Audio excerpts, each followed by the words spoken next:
Hey guys, listen. I want to tell you, dads in this room, I believe you are sharp. That's what I believe about you. I believe that you all are sharp people. You are very, very sharp. And as I was reading this week, I came across what I think, and many believe, is the sharpest. My eyes are getting real bad. I got to go a little higher. That's embarrassingly high, sorry. All right. I believe that the sharpest man that ever lived was a guy named Solomon. Solomon was the second son of David. And Solomon is considered by many as the wisest man, the sharpest man ever to live. Along with his dad, there was 80 years of what was considered the golden age of peace for all of Israel. He was the one that built the temple. He was the one that accumulated thousands of horses and chariots. He was the master of lucrative trade alliances. He was a botanist, a zoologist. He was wealthy. His annual income was 25 tons of gold. He was an amazing author. He wrote Proverbs, Song of Solomon. He wrote Ecclesiastes and a couple Psalms. This man was sharp. He was sharp. And as you read through his material and you read through his books, he is very cut and dry. He's very specific that there are only two types of people in this world. There are the wise and there are the fools. There are people that are wise and then there are fools. Now, if we know a little bit more about Solomon's story, he actually found himself in both categories. If we look at Solomon's story in 1 Kings chapter 4, we see that God gave Solomon wisdom and very great insight, a breadth of understanding as measureless as the sands on the seashore. Solomon's wisdom was greater than the wisdom of all the people of the East, greater than all the wisdom of Egypt. And it says that they came from around the world to see and to hear from Solomon. Everybody, kings would send people from their court to come and visit and just hear what Solomon had to say. However, there's another story aside to Solomon's story. As he got older and as he got to the end of his reign, the end of his 40-year reign, he began to be lured away by false gods and other idols. And it's actually when he's in this foolish state that he writes the book of Ecclesiastes. And in Ecclesiastes, we see that Ecclesiastes 1:2 says this: meaningless, says the teacher, utterly meaningless. Everything is meaningless. And so we realize that even the wisest, even the sharpest man ever to live had times and seasons of foolishness where he become dull. He wasn't as sharp as God had designed him. And these are not Solomon's words and not even in God's words, but these are my words today, that I think that Solomon wrote Ecclesiastes basically saying, it's too late for me now, but it's not too late for you to come back and to get sharp again. He realized that there were times in his life where he was sharp. He was the sharpest person ever. But then as he got in Ecclesiastes and he started having this search and he realized that in his mind, everything was meaningless. It had basically come to nothing for him.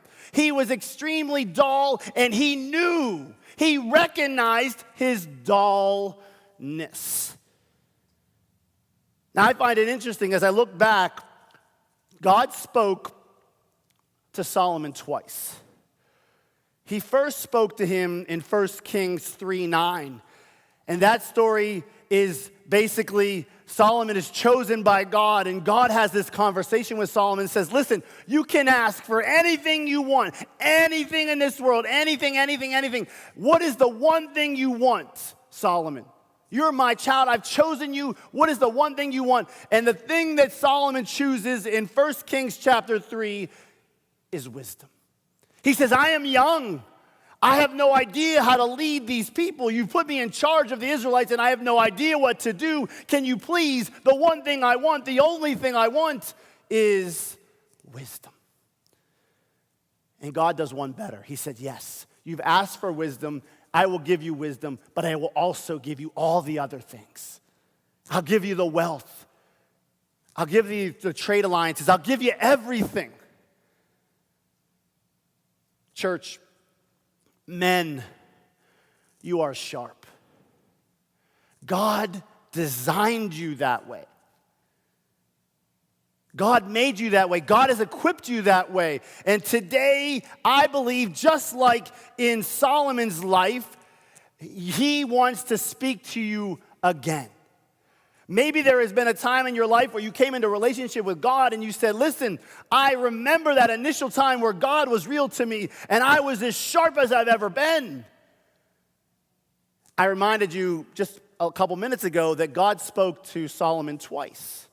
He spoke to him at his initial call, but then there was this time several years later, actually after his greatest victory in his entire life was when he built the temple. He had done what his father desired to do. He built this glorious temple, the place that was going to house God.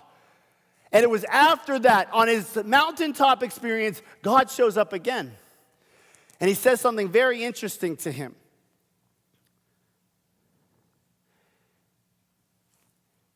He shares with Solomon that he needed to pay attention. 1 Kings 9:4. When Solomon had finished building the temple of the Lord in the royal palace and had achieved all that he had desired to do, he had nothing he lacked. He had done everything. He was on top of the world. He was the smartest man in the world. He had done everything. The Lord appeared to him a second time as he appeared to him at Gibeon. The Lord said to him, I have heard the prayer and the plea you have made before me. I have consecrated this temple. I have done everything you've asked me. I've blessed your achievements, which you have built, by putting my name there forever. My eyes and my heart will always be there. But verse 4, listen to this.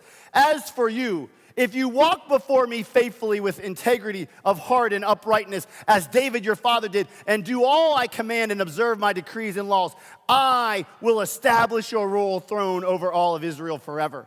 As I promised David your father when I said, you shall never fail to have a successor on the throne of Israel.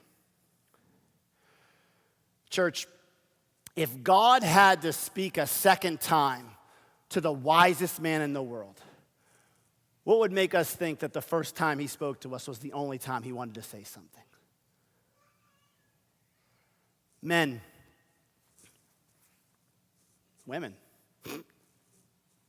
boys, girls, God desires to continue to speak to you.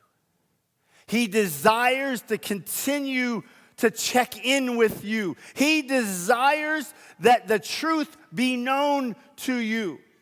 And that I believe that if we are open to the Word of God today, He will speak directly to us today. And so this week, I was meditating on some scriptures in Ecclesiastes, and really, there was one that most particularly had pricked my spirit, and it comes out of Ecclesiastes 10:10. If the axe is dull and its edge unsharpened, more strength is needed, but skill will bring success. Well, I spent a bunch of hours just thinking about that. That's pretty interesting, right? That sounds kind of manly, the axe. So I brought an axe today. Nobody really trusts me with this thing, so it's going to be a true prop today, right? I almost cut my hand off with this little one just about a couple minutes ago. And so I thought a lot about that, and I meditated on this idea of this axe. If the axe is dull and the edge is unsharpened, more strength is needed. But as I began to think about that and meditate on it, the passage began to just balloon. And instead of looking at 10, I began to look at 9, 10:9 instead of just 10:10. Then I was looking at 10:8, and then I was at 10:11, 10:12, 10:13. And it began to really see that God had something, a larger message in store for us today. And that's really what I want to share with you. But prior to jumping into the actual text, I want to talk a little bit about principles and methods. I read this week a pastor, David Fairchild. He's a pastor in Seattle, and he articulates so well something that I believe. He says that there's a difference between principles and methods. Principles are unchanging. Principles don't change. They're things that are supposed to guide us. Methods change. The way we do things changes. And so often on Father's Days and Mother's Days, what we do is we preach method sermons, the 5 ways to be a better husband. You know, here's the how-to. Here's the how-to sermons. Guess what? There are very few how-tos in the Bible. I can, off the top of my head, I can just think of the Lord's Prayer. This is how I want you to pray. But other than that, the Bible is full of principles that are unchanging. And we need to live our lives by principles, not just trying to figure out the coolest method. And so today, men, I'm not here to tell you how to be a better father. I'm not here to tell you how to be a better husband. I believe that there are principles in God's word that will serve as boundaries, as a guide, as paving the way as you find the best practices that work in your relationships. And I believe that's really what Solomon is talking about in these passages. He's talking about principles that are unchanging, truths that will guide, because there's very few how-tos in the Bible. I mean, the illustration in 10:10 explains that to us. I mean, the method is chopping wood, right? But the principle is wisdom in chopping wood. I mean, listen, if we want to chop wood, right, I can get a butter knife and figure out how to chop the wood, right?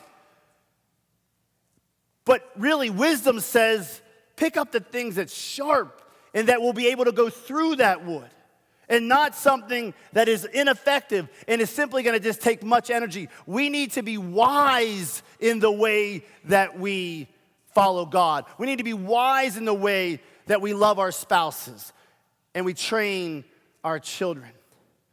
Church, this is not a how-to sermon. This is don't be a dull axe sermon. That's what I'm saying to you today. Don't be a dull axe. Because that's not the way you were designed. God has desired and designed you to be sharp. And I want you to know those principles. And I want you to live by those principles. And so in the remainder of this message, I want to walk down through some truths, some principles that are found in Ecclesiastes 10. And I want us to begin our time in Ecclesiastes 9, verse 9. And it's not on the screen. I added it here at the end. But what Solomon begins this conversation about, how do we live our lives how do we live a sharp life? How do we live a life that is guided by the principles of wisdom? And he says in chapter 9, verse 9, he says that you first need to identify your lot or your portion. Church, if we're going to live a sharp life, we need to realize what our portion is. We need to realize what our lot is. We need to establish that everyone has a lot or has a portion. And I desire at the beginning of this message for everyone to have a God-informed understanding of our portion and our lot. I think far too many of us have a distorted view, an inaccurate assessment of our value to God, our value to our families. Some of us have it's too low. And we run around just trying to get approval.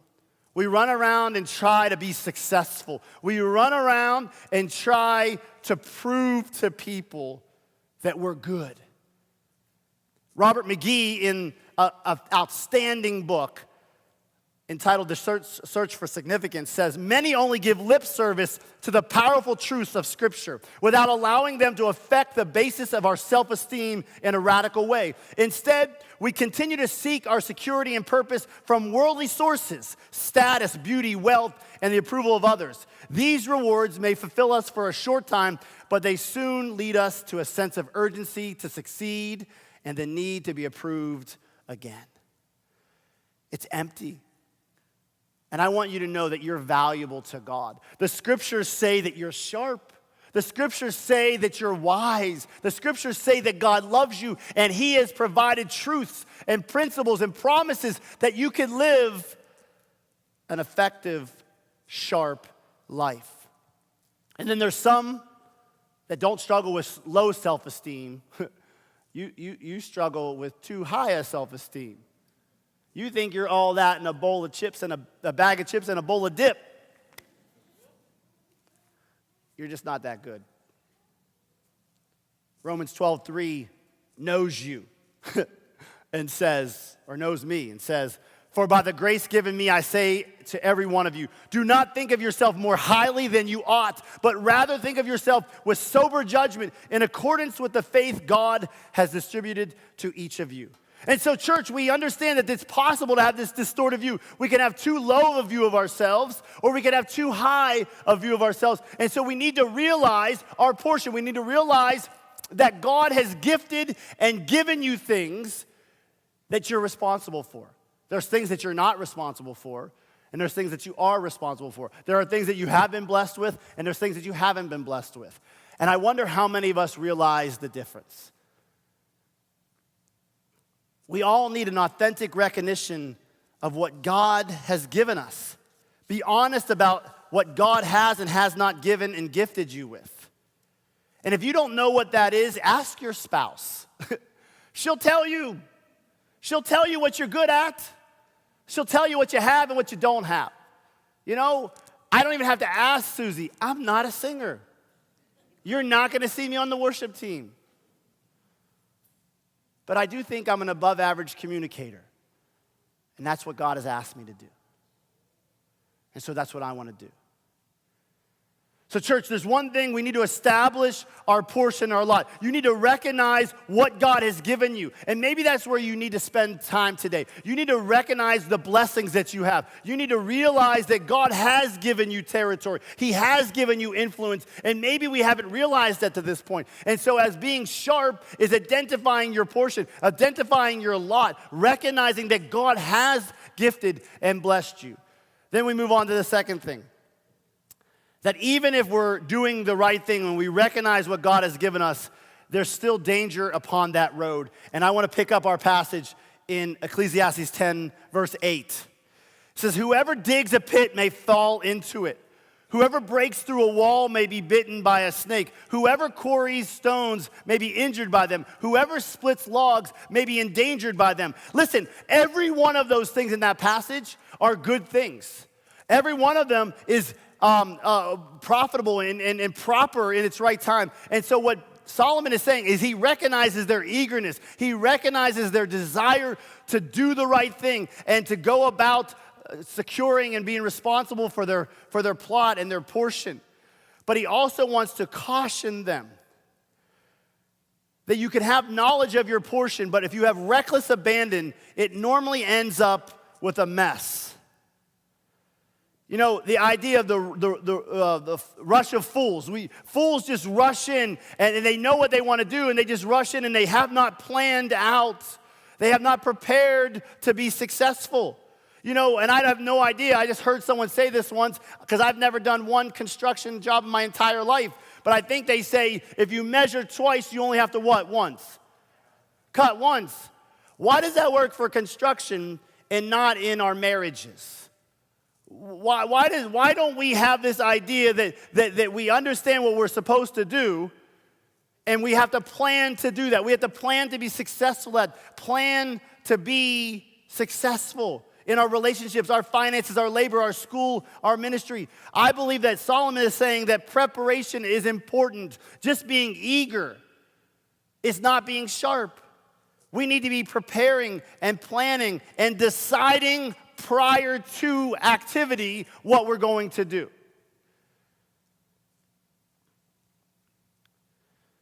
So know your lot or know your portion.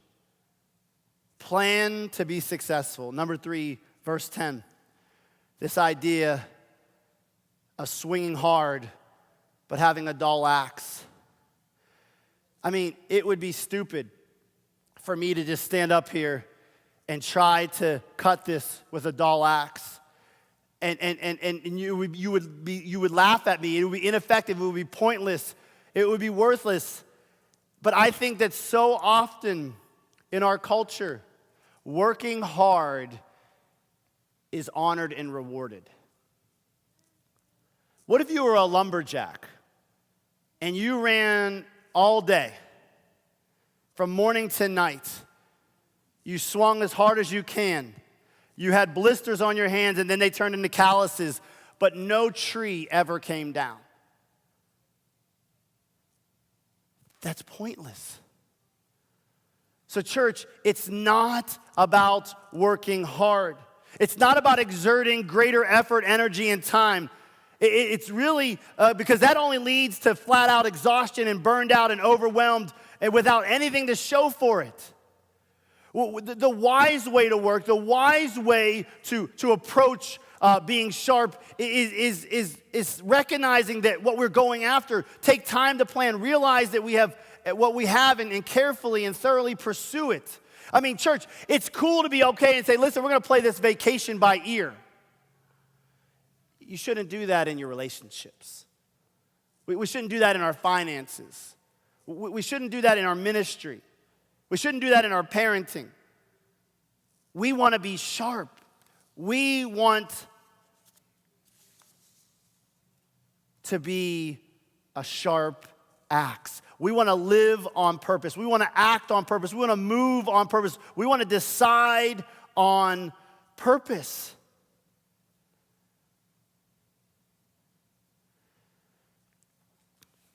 Verse 11.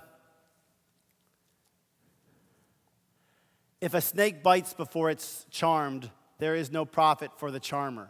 Now, I really struggle with that, and so I read several commentaries, and it was one of those things like where you okay, there's got to be some profound reason to this. I mean, this is deep. This is really deep. This is really deep.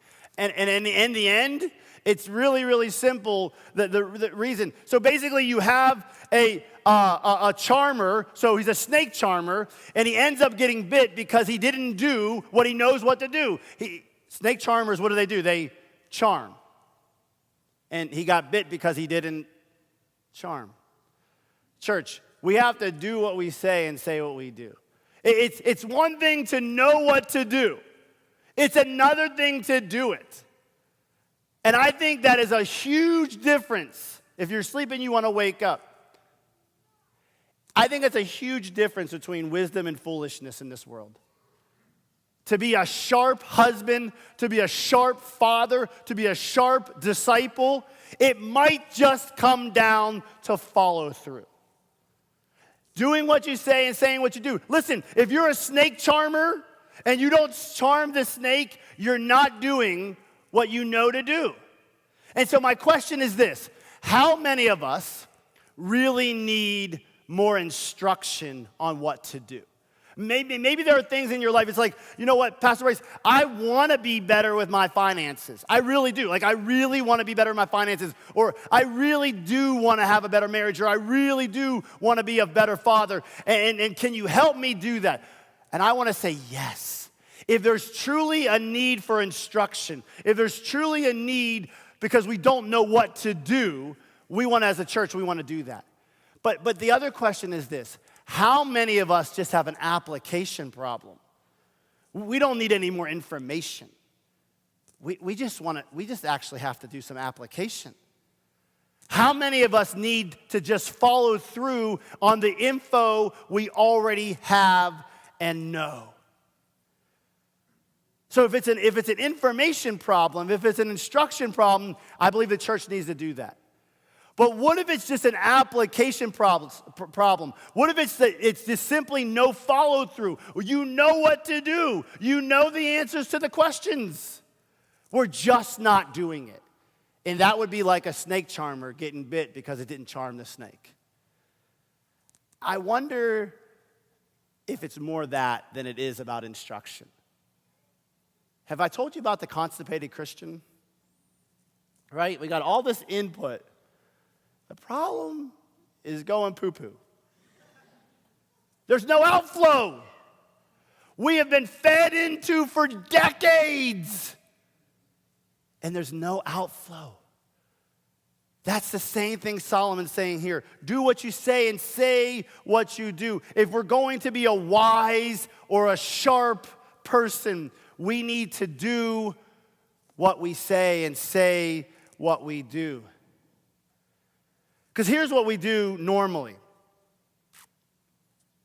We just throw the axe out, right? Oh, man. This is dull. Right? Just throw it out. You know what? I've fallen and out of love with you. Let's just close this down, and I'll find someone else. Well, you know what? Let's just file for bankruptcy. It's just easier. We just throw the axe out, right? Well, let's just get a new axe. The problem is this. What happens to a new axe? It gets dull. Just throw that one out too. See, what Solomon is saying, church, is listen, it's not about getting a new axe. It's about sharpening the one you have. I need to sit down at this point and someone talk to me. Church, if you hear one thing today, it's not about getting anything new. It's about sharpening that which you have. That's what Solomon is saying. We're so often in the habit of throwing out the dull axe. But Solomon is saying, that's just going to get dull too. We need to learn how to be sharpeners. I mean, come on, church. I love to sharpen my pencil in elementary school. I mean, that was like got me out of my seat, right? Like, you know, Mrs. So-and-so, can I sharpen my pencil, please? You know, remember those, right? It wasn't like, it was this. You know, right? I love to sharpen my pencil in school. Why don't I love to sharpen my marriage? Why don't I love to sharpen my parenting skills? Why don't I love to sharpen the way I manage my money? Why don't I love to sharpen the way that I interact with my neighbors? Well, I don't like these neighbors. I'm just going to move to another neighborhood. Let's get a new house. These bunch of jokers here. I don't even know their name. Let's just move to another house. Let's get a new axe. And what God is saying is, no, just sharpen the axe you have. All right, we're gonna turn from home here. And listen, I hope the Lord's saying something to you today, because He said something to me, and I hope my communication just doesn't get in the way. I want to kind of, like I said, turn for home here, and I want us to just drop down into a couple more verses. I mean, it's interesting. I want to just real quick show you James chapter 4:17. It says, if anyone then knows the good they ought to do and doesn't do it, what? James is not pulling any punches.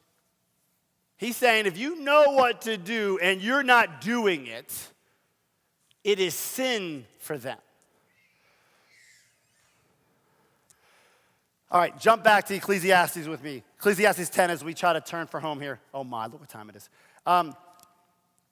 Words from a wise man's mouth are gracious, but a fool is consumed by his own lips. At the beginning of his words are folly. At the end, they are wicked madness. And the fool multiplies words. No one knows what is coming. Who can tell him what will happen after him? What that says to me, church, is who is speaking into your life? We've talked a lot to the leadership recently about not just being pourers, but actually being filled. Who is filling you? Who is pouring into you? If you're simply just pouring out, well, I'm a mother, or I'm a father, and I'm a husband, and you just pour out and pour out and pour out. Church, listen, that ends in disaster. It ends in disaster. If you're simply just pouring and not filling, it ends in disaster. Well, Pastor, I'm a private person. Listen, that's why God created the church. There has to be somebody that's speaking into your life. Who has permission to be open and honest and speak the truth to you? Wise people seek out other wise people to remain sharp. Here's the best indication. Here's the best indication that I know you need help and support. If you're sitting there today saying, I don't need any help or support, that's dead giveaway. If you're saying, I'm good. I don't need anybody to help me.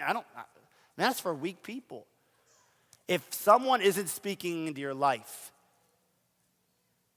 you better get some new friends. You need to have somebody. Who is it? Can you identify that person for me right now? Can you identify the person that has permission to tell you the truth? Because wise people seek out other wise people to remain sharp. All right, we're going to have to cut it short. But here's the conclusion as the worship team comes back. There's more I want to say about this. Maybe we'll touch on it next week in the park.